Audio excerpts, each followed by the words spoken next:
Halo, kembali lagi di channel LOA. Kali ini kita akan membahas tentang diskusi dan debat ya. Sekali lagi yang akan kita bahas kali ini adalah tentang diskusi dan debat. Nah, langsung saja di sini ada ilustrasi ya. Seperti biasa di sini ada ilustrasi orang-orang yang sedang apa ya teman-teman? Iya, yang sedang berdiskusi, bener banget ya. Kemudian di sini ada yang berdebat ya, karena yang akan kita bahas adalah diskusi dan debat. Oke, diskusi dan debat ini merupakan, ayo apa, ada yang tahu nggak? Iya, jadi diskusi dan debat ini merupakan bentuk pertukaran pikiran gitu kan, ya, saling bertukar pikiran ya, atau pertukaran pendapat ya, untuk memperoleh sebuah simpulan tertentu gitu.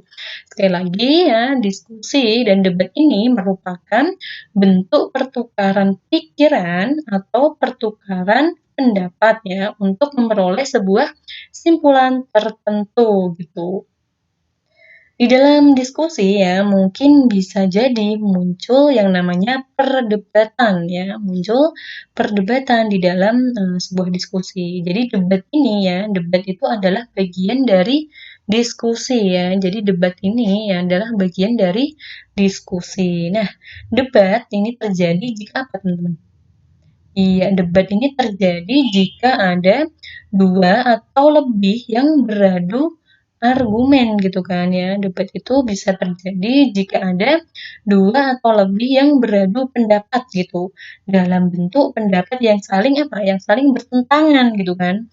Dalam hal itu ya kita harus apa teman-teman? Iya, kita harus tahu ya bagaimana sebaiknya ketika kita menyampaikan persetujuan gitu, sanggahan, penolakan gitu dalam sebuah diskusi. Nah, dalam diskusi ini ada beberapa unsur ya. Jadi ketika diskusi itu ada yang namanya moderator ya teman-teman ya. Jadi yang pertama itu ada moderator, pimpinan diskusi atau pemimpin diskusi. Nah, moderator inilah yang memimpin jalannya diskusi, yang mengontrol arus lalu lintas pendapat yang terjadi di dalam diskusi tertentu gitu. Nah, seorang moderator ini haruslah bersifat objektif. Nah, kemudian harus menghargai setiap pendapat. Selanjutnya harus mampu mengatur agar debat itu tidak menjadi kacau gitu ya. Jadi moderator itu sekali lagi harus apa tadi? Harus bersifat objektif gitu kan.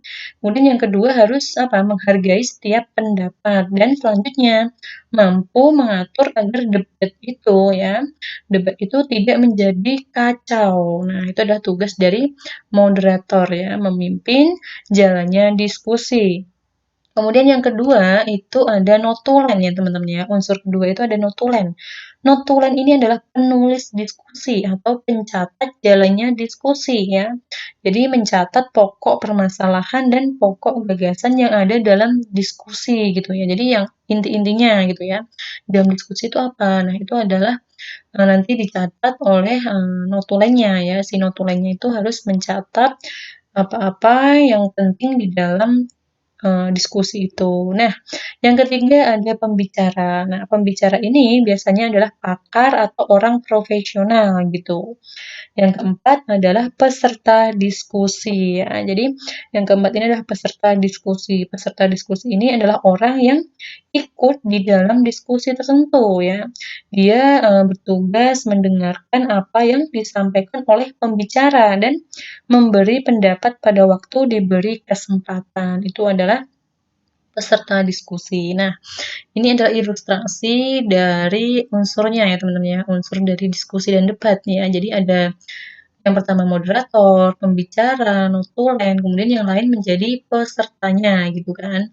Nah, ini adalah yang kita bahas adalah diskusi formal ya teman-teman ya.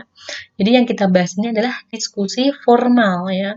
Lain dengan diskusi ketika teman-teman istirahat gitu ya. Biasanya kalau sekolah itu kan ada istirahat. Nah, teman-teman diskusi dengan temannya. Biasanya mau jajan apa gitu kan. Itu diskusi yang beda lagi ya. Ini tidak perlu memerlukan moderator gitu kan, tidak perlu memerlukan notulen. Nah, ini diskusi yang formal yang kita bahas ya.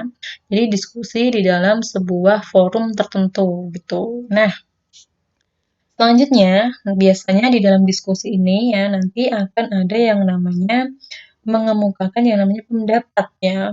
Jadi di dalam diskusi itu nanti akan ada sesi mengemukakan pendapat yang dibuka oleh siapa? Oleh si moderatornya gitu ya. Ketika si pembicara ini sudah selesai menyampaikan apa yang dia jelaskan gitu ya, si moderator ini akan apa? Akan membuka sesi tanya jawab atau sesi untuk mengemukakan pendapatnya di dalam diskusi.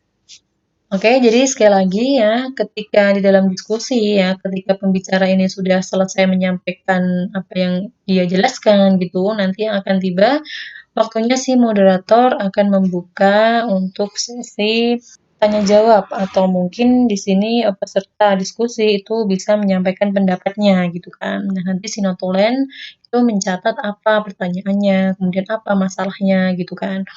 Oke, di dalam menyampaikan pendapat itu harus yang namanya berpedoman pada mengemukakan pendapat yang baik gitu ya. Jadi di sini misal ya, ketika di dalam forum gitu kan. Nah, di sini diibaratkan menurut saya argumen saudara kurang tepat gitu kan. Karena apa ya? Ini harus ada eh, alasannya gitu. Karena apa kurang tepatnya gitu. Kemudian saya setuju dengan apa yang saudara kemukakan. Nah, misalnya karena apa juga gitu setujunya. Jadi ada yang namanya sebab setuju dan sebab kurang setujunya itu kenapa. Jadi biasanya si peserta diskusi itu ada yang pro dengan si pembicara ya atau di dalam diskusi itu ya. Di dalam diskusi itu kan membicarakan suatu topik gitu ya. Kemudian ada yang pro dan ada yang kontra ya, ada yang setuju dan ada yang tidak setuju gitu. Nah, di sini bagaimana cara menyanggah yang santun? Nah, ini perlu diperhatikan ya teman-teman ya. Jadi, ketika kita mengemukakan pendapat di dalam forum diskusi itu, kita harus tahu cara bagaimana menyanggah yang santun gitu. Nah, cara menyanggah yang santun itu harus menggunakan bahasa yang sopan ya, baik, logis ya, atau mudah dipahami serta dengan intonasi yang tepat atau baik gitu ya. Jadi sekali lagi cara menyanggah yang santun itu harus menggunakan bahasa yang sopan, baik, logis dan mudah dipahami serta dengan intonasi yang tepat atau baik ya. Biasanya kan ada ya, kalau yang belum tahu itu kan kalau dalam diskusi itu kan ada yang ketika tidak setuju itu menggunakan intonasi naik gitu. Intonasi naik itu kan artinya marah gitu ya. Di dalam sebuah forum ketika seseorang melakukan perdebatan atau mendebat sesuatu atau menyanggah sesuatu itu dengan kurang sopan atau dengan intonasi naik itu kan nanti akan membuat situasi diskusi itu menjadi kurang baik gitu kan ya, kurang tenang gitu kan. Nah, caranya gimana atau contohnya gimana menyanggah yang santun itu? Nah, jadi contohnya itu adalah misal, penjelasan yang saudara sampaikan sangat bermanfaat, tetapi alangkah baiknya jika dijelaskan secara terperinci gitu ya. Jadi, penjelasan sekali lagi ya, penjelasan yang saudara sampaikan ini sudah bermanfaat ya, tetapi alangkah baiknya jika dijelaskan secara terperinci. Jadi meminta yang namanya penjelasan yang lebih terperinci lagi, agar lebih mudah dipahami gitu kan ya, agar lebih mudah dipahami. Nah, biasanya ketika kita mengemukakan pendapat kita ya, baik pro ataupun kontra, kita harus lebih berpedoman pada sebuah fakta ya. Fakta ini adalah terukur gitu ya. Jadi jangan hanya mengandalkan sebuah opini atau pendapat saja gitu. Jadi harus berupa fakta yang terukur ya. Jadi ini adalah landasan ketika kita melakukan pengajuan pendapat di dalam sebuah diskusi gitu ya. Di dalam sebuah diskusi, sekali lagi itu akan ada yang namanya perdebatan untuk memperoleh sebuah simpulan tertentu gitu ya. Jadi debatnya itu debat yang baik gitu ya, untuk memperoleh sebuah simpulan yang baik juga. Nah, nanti mengacu pada fakta yang terukur, jadi tidak berdasarkan atas opini saja gitu ya teman-teman ya. Nah, ini adalah kurang lebihnya penjelasan tentang diskusi dan debat di dalam video kali ini. Oke, terima kasih sudah menonton video ini. Semoga bermanfaat buat teman-teman semua. Jangan lupa bagi yang belum subscribe, silahkan subscribe. Bagi yang belum like, silahkan like, comment, and share. Terima kasih.